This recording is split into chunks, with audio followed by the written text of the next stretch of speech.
My wife cheated at her friend's wedding and got exposed with a STD report.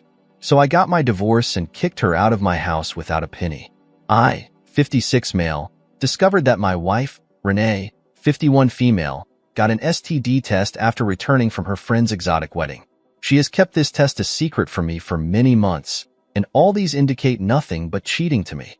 Sorry for jumping to the conclusion without any solid evidence and confrontation, but as a couple, there are certain things that don't need to be told up front. It's kind of understandable. Let me give a background about us. We've been married for 13 years with no kids. She's my first wife, but I'm her second husband. She was married in her 20s and has a daughter who is now 23. Renee's first marriage crumbled in just 5 years because her ex-husband turned abusive and she fled with her daughter. She raised her daughter as a single mom. When we got married, I adopted her daughter as my own. She is a lovely being. I sponsored her education and everything. She took up an executive job after college and has been living in Manhattan since then. I was a live-in relationship with my college girlfriend until my mid-30s, but eventually we broke up and she moved out. For months back, Renee went to her friend's wedding. Her friend was getting married to a rich businessman. By rich, I mean filthy rich, the one who kind of owns a private yacht and all that stuff. The guy is in his 70s, but who cares if you can spend your winters in the Bahamas? Anyways, not judging anyone here. I deliberately skipped the wedding.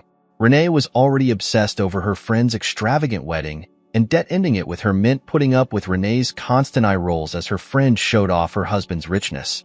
So, Renee goes to the wedding, comes back, and rants about her friend as a gold digger and how she found that rich man to marry. It was quite expected. She rants for a few days and then we move on. Fast forward to now. I got a runny nose and symptoms indicate flu. So I look up to consult a doctor online. Then I realize that Renee got a membership of a fitness app where she gets free physician consultations. I downloaded the app and logged in using her email ID. She gets a verification code. I don't remember where she was at the time, but she wasn't around. I called the out for her, but she didn't answer. I saw her phone lying on the kitchen counter and took the code from her phone. I made an appointment with the physician, consulted him, and then headed to get the meds with the prescription. Everything goes normal. The pharmacy guy asked me if the doctor had recommended any tests. I said yes, but let me try with the meds first. He insisted that I take the test as well because the flu was spreading quite commonly in our neighborhood. I came back home and booked the test through the same application. While doing that, I found the history of tests booked through that application. There I found that Renee had undergone an STD test after returning from her friend's wedding. Why would she do that? It was the first thing that came to mind. I remember that after coming back from the wedding, she went to visit her daughter and stayed there for a week.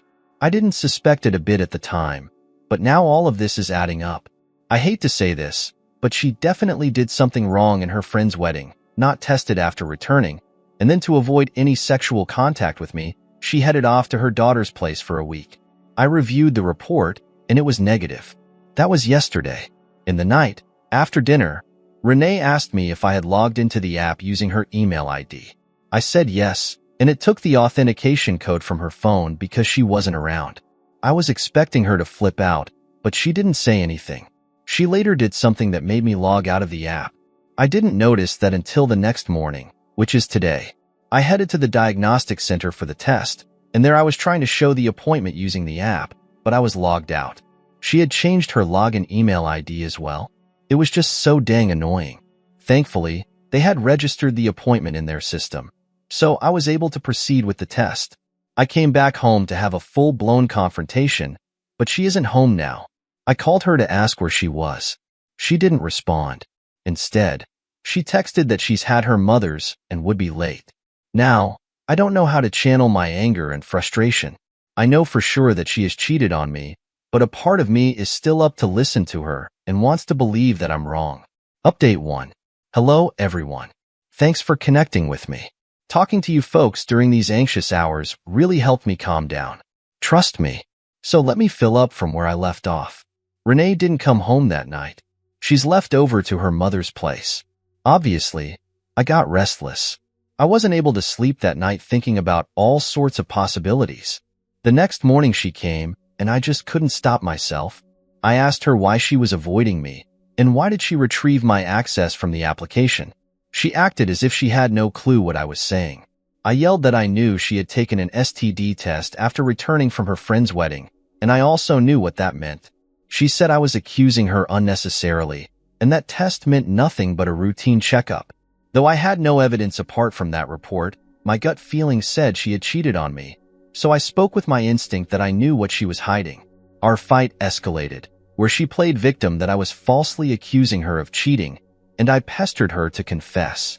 I got to a point where I threatened to inform her mom and daughter about the tests. I also told her that I would contact her friend and tell her that she slept with her husband. It was silly of me, but the situation got so ugly that I had lost my mind. After several rounds of shouting, manipulations, breaking down, she finally confessed after 2 days. Those 2 days were nightmares for me. She confessed that she had hooked up with a stripper at her friend's bachelorette party. She said the most classic line a cheater says after being caught. It didn't mean anything. There were no emotions attached. Sure, but my emotions do get hurt if she opens her legs for others, even if it is just for fun. I left the house and went to my office. I have a small consultancy business. It was Sunday and no one was there. It was a safe place for me to calm down. She called and texted me apologizing, but it meant nothing to me. I lived in the office for a week. I looked miserable. Everyone noticed that I wasn't going home and wearing the same clothes and a few gym t-shirts I had in my car trunk. So I went home. Renee was there, asking me what I was going to do next. She requested that we move on from that and promised that she would never do it again. I said our relationship can never be the same. I wasn't in the right state of mind to make any decision. I told her that I needed time to think it over or even to move on, and during this time I wanted to be left alone. I suggested that she move out and live with her mom or her daughter. Renee was not ready to move out at all. She pleaded with me for one last chance to fix the marriage. She said she was ready to do everything but move out. She suggested that we spend time together, go on dates and vacation to bridge the cracks that had popped up in our marriage. Spending time with her was the last thing I wanted to do after knowing the truth. I took some time to think about it, but my conscience didn't allow me to take her back. I shifted my stuff to the guest bedroom with minimum to no communication with her. After a few days, she came to check on my decision, and I told her that I was not willing to take her back. She insisted that we try once, but I refused. I told her that even living in the same house was not working out for me, and I would be moving out if she didn't leave. She was still adamant about not leaving the house and insisted on giving a shot to our marriage. I was done relaying my stand, so I just packed up my stuff and left. I checked into a motel for a few days and hunted for cheap rentals. One of my distant friends had put up his house for a short-term lease. I took that and moved into his one-bedroom condo. Since then, I have been living alone. Yeah, also one more thing. One gentleman recommended on my last post that I should get tested because some filthy virus might have traveled through my wife. I did that, and thankfully it has come out to be negative. Renee contacted me initially, but then blocked her and asked her never to contact me. She told her daughter that I had abandoned her for some silly reason. She reached out to me trying to reconcile things between us. I avoided giving her the reason, but eventually I sensed that she was turning bitter towards me. Renee had been feeding her lies, so I told her the truth. She is an adult and understands things. She said she would never pester me to take her mom back and would love me whatever I decide. She was angry at Renee for jeopardizing our stable marriage for a moment of fun. I told her that I would never ask her to choose between me and Renee. I loved her, and she was my daughter despite any change in dynamics between Renee and me. She is in touch with me and regularly to check on me, but we avoid any conversation about Renee. I guess that's how I'm moving on with my life. Update 2. Hello all. This time I have an interesting update to share. Last month, I got a call from Renee's friend, Lily, 49 female. The same friend in whose wedding Renee FD up our marriage. She gave me very unexpected news. She told me that Renee had been making advances on her rich husband. Yes, it made me crack up. Renee befriended him on social media, flirted with him, and even sent him her nudes. I'm not judging that man at all, but he fell for her and reciprocated her advances. Even went on a vacation together in some island country. I forgot the name. All this was going on for over 3 to 4 months, but Lily got to know about this only recently. I told her about our separation. She didn't know about it. Lily was disappointed because she wanted to partner with me to take revenge on Renee. I asked her what about her husband. He's equally guilty. She said she wouldn't leave her husband, not so easily. Currently, she was behind Renee and wanted my help. I said sure. I can help her with anything she needs, but I'm not going to run behind Renee for any investigation or so. I don't want to scratch my wounds which took so many months to heal. She said it was cool and she understood. She would reach out if she needed any help. What happened next was Renee goes on dates with Lily's husband, but Lily was tracking her husband's phone and she got them red-handed in a hotel room. Renee had the audacity to get into a scuffle with Lily, calling her a gold digger and stuff like that. Lily didn't give up and filed a case of physical assault on Renee. Her husband also sided with her because obviously she was the wife, and not choosing her would mean divorce, and it would have cost him a fortune. Renee was left alone. The hotel staff also gave their statement against Renee because Lily had money to bribe the staff and Renee had none. As per Lily, Renee was the one who first charged her, but she got back a hard punch from Lily which left her with bruises. The hotel authorities called the cops. Renee was left free with a small fine and a warning to stay away from them. God knows what had happened to this woman. She again sneaked into their garage and damaged Lily's car. She was so stupid that she didn't even check the camera before entering the campus. Her actions were caught on camera and Lily got her booked under trespassing and damaged her property. This second incident I got to know from Renee when she called me to bail her out. Initially I wanted to hang up on her, but then she pleaded that she had no one else to help her out and I was the only one she could count on. I bailed her out, and she said she would pay me back the penalty amount.